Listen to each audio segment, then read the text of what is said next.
പഠിച്ചതിൻ്റെ ഗുണമല്ലേ ഇപ്പോൾ കണ്ടത്. ഇതിലും വലിയ ക്രൂരതകൾ ചെയ്യുമ്പോൾ അവർക്കൊന്നും വധശിക്ഷ കൊടുക്കാതെ ഇത് വലിയ കുറ്റമല്ല എന്നല്ല, വലിയ കുറ്റം തന്നെ. ഇതിലൊരു സ്ത്രീനെ തൂക്കിലേറ്റാനുള്ള സാധ്യത കുറവാണ്. കറുത്ത ശിക്ഷ കൊടുത്തെങ്കിലേ ഇത് മറ്റുള്ളവർക്കൊരു പാടാകൂ. കൊച്ചിന് പഠിക്കണമെന്നൊക്കെയാണ് പറയുന്നത്. പഠിക്കണമെന്ന് പഠിച്ചതിൻ്റെ ഗുണമല്ലേ ഇപ്പോൾ കണ്ടത്. തീർച്ചയായിട്ടും ശിക്ഷ നടപ്പാക്കണം. തീർച്ചയായും പള്ളിയല്ല എൻ്റെ അമ്മാനെയൊക്കെ കൊല്ലേണ്ടതാണ്. റാങ്ക് ഹോൾഡർ ആണ് എന്നുള്ളത് അല്ലേ, ഒരു അതുകൊണ്ടാണ് അവൾ ഈ കുഴപ്പം കല്യാണം കാണിച്ചത്. വിവരം കൂടി പോയണ്ട. കൂടി പോയണ്ട. അല്ലെന്നുണ്ടെങ്കിൽ ഇത്രയും പോയിസണൊന്നും അത്ര കറക്റ്റായിട്ട് ഒന്നും കൊടുത്ത് തട്ടാൻ നോക്കില്ലല്ലോ. മറ്റൊരു അവള് മരിക്കുന്ന സമയത്ത് പോലും അവളുടെ യാതൊരു സംശയമില്ലായിരുന്നു ആ പാവത്തിന്.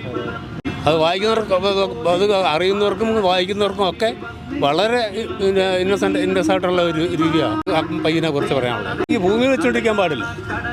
അഭിപ്രായമൊന്നുമില്ല, അതെന്തായാലും വധശിക്ഷയ്ക്കൊന്നും പോകില്ല എന്നാണ് എനിക്ക് തോന്നുന്നത്. അല്ല, ശിക്ഷ ഒരുപക്ഷെ ഇളവ് ചെയ്തേക്കാം, പക്ഷേ ശിക്ഷിക്കപ്പെടേണ്ട ആളാണെന്ന് തോന്നുന്നുണ്ടോ? എൻ്റെ ഒരു അഭിപ്രായത്തിൽ ഇതിലും വലിയ ക്രൂരതകൾ ചെയ്യുമ്പോൾ അവർക്കൊന്നും വധശിക്ഷ കൊടുക്കാതെ ഇത് വലിയ കുറ്റമല്ല എന്നല്ല, വലിയ കുറ്റം തന്നെയാണ്. പക്ഷേ വധശിക്ഷ കൊടുക്കുക പറഞ്ഞാൽ ബാക്കി ചില കേസുകൾ പരിഗണിച്ച് നോക്കുമ്പോൾ വധശിക്ഷ കൊടുക്കേണ്ട പല കേസിനും വധശിക്ഷ കൊടുക്കാതെ ഈ കേസിന് വധശിക്ഷ കൊടുത്തപ്പോൾ എനിക്കെന്തോ അത്ര മേൽക്കോടതിയിൽ ഒരു പക്ഷേ വധശിക്ഷ ഇളവ് ചെയ്ത് ചിലപ്പോൾ ഇരട്ട ജീവപര്യന്തം ആകുമായിരിക്കാം. പക്ഷേ ആ ചെയ്ത കുറ്റം കുറ്റമല്ലാതെ പോകുന്നില്ല. വലിയ തെറ്റ് തന്നെ ചെയ്തത്. സ്നേഹിച്ചൊരാളെ ചതിക്കാനും അതും വളരെ വിദഗ്ധമായി ചതിക്കാന്ന് പറയുന്നതും വലിയ തെറ്റാണ്. അതിന് ആ പ്രതി ശിക്ഷ അർഹിക്കുന്നുണ്ടെന്ന് തന്നെ തോന്നുന്നു. വധശിക്ഷയോളം വേണ്ടിയിരുന്നില്ല എന്നല്ലേ? അങ്ങനെയല്ല, വധശിക്ഷ കൊടുക്കുന്ന ഒരു നിമിഷം ആ പ്രതിക്ക് ഉണ്ടാകുന്ന ഒരു ഫീൽ ഉണ്ടാവില്ല, ഒരു ഭയം, പേടി. അത് വേണമെന്ന് എനിക്ക് തോന്നി. കുറച്ച് നാളെങ്കിലും വധശിക്ഷ ഇളവ് കിട്ടുന്ന വരെയാണെങ്കിലും ആ ഒരു ഭയം ഉള്ളിലുണ്ടാവുന്നത് നല്ലതാണ്. ആള് നിർവികാരതയോടെയാണ് ആ വിധി കേട്ടതെന്നാണ് കോടതിയിൽ നിന്നും അവർ അഭിഭാഷകരടക്കമുള്ളവർ പുറത്ത് വന്നപ്പോൾ പറഞ്ഞു. ഇതിൻ്റെ മെൻറ്റാലിറ്റി അങ്ങനെ ആയിരിക്കും. അത് ഓരോരുത്തരുടെ മെൻറ്റാലിറ്റി അനുസരിച്ചല്ലേ എല്ലാവർക്കും ഒരേ. ചിലപ്പോൾ ആ ശിക്ഷയുടെ എന്താ വലിപ്പം മനസ്സിലാക്കാനുള്ള ബുദ്ധി ഇല്ലാത്തതുകൊണ്ടായിരിക്കും ചിലപ്പോൾ. അങ്ങനെ ഒരു ജീവൻ്റെ വില മനസ്സിലാക്കാൻ കഴിവുള്ള ഒരാളാണെങ്കിൽ എന്തായാലും ഇങ്ങനെ ഒരാളെ കൊല്ലാനൊന്നും നിൽക്കില്ലല്ലോ. അപ്പോൾ സ്വന്തം ജീവനും അത്ര തന്നെ കൽപ്പിക്കുന്നുണ്ടാവുള്ളൂ. കുറ്റവാളികൾ എന്നാണ് ശിക്ഷിക്കപ്പെടണം. 1000 നിരപരാധി രക്ഷപ്പെട്ടാലും ഒരു കുറ്റവാളി പോലും രക്ഷപ്പെടാതിരിക്കില്ല. നടപ്പാക്കിയത് നന്നായി.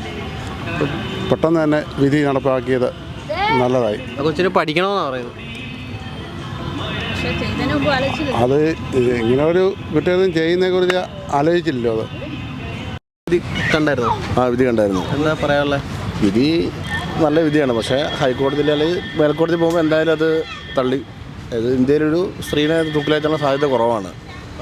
ആ കുട്ടി പറഞ്ഞിരിക്കുന്നത് പഠിക്കാനൊക്കെ മിടിക്കുകയാണ്, പഠിക്കണമെന്നാണ് പറഞ്ഞേക്കുന്നത്. അപ്പം അവൾ പഠിച്ചാണല്ലോ ഇപ്പോൾ നമ്മൾ കണ്ടത്. വളരെ ട്രെയിനായിട്ട് പ്ലാൻ ചെയ്തല്ലോ, പഠിച്ചാണ് ഇത് എക്സിക്യൂട്ട് ചെയ്തേക്കുന്നല്ലോ.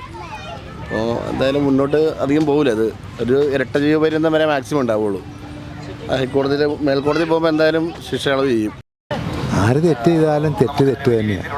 അവർക്ക് ആ കറുത്ത ശിക്ഷ കൊടുത്തെങ്കിലേ ഇത് മറ്റുള്ളവർക്കൊരു പാടാകൂ.